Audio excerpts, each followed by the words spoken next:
Can we find recently viewed items on Yelp?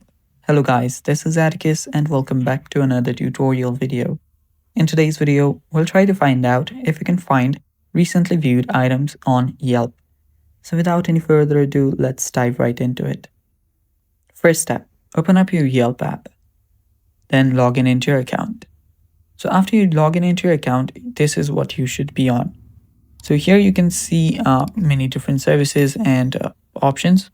So other than that, you can also find on the top restaurants, auto repairs, movers, and different services available.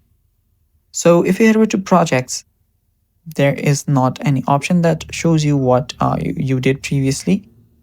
And again, if you head over to the me option, again, there is no option such as, recently viewed.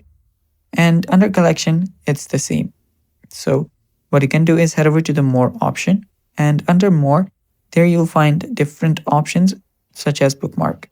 So what you can do at the most is bookmark the stuffs that you've been visiting, and if you do so, you can find it on the bookmarks. If not, there is basically no other options.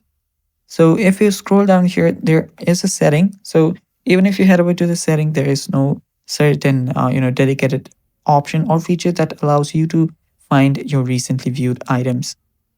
So I hope this answers your question that you cannot find recently viewed items unless you know what you viewed on Yelp. Thanks for watching. Bye bye. Take care.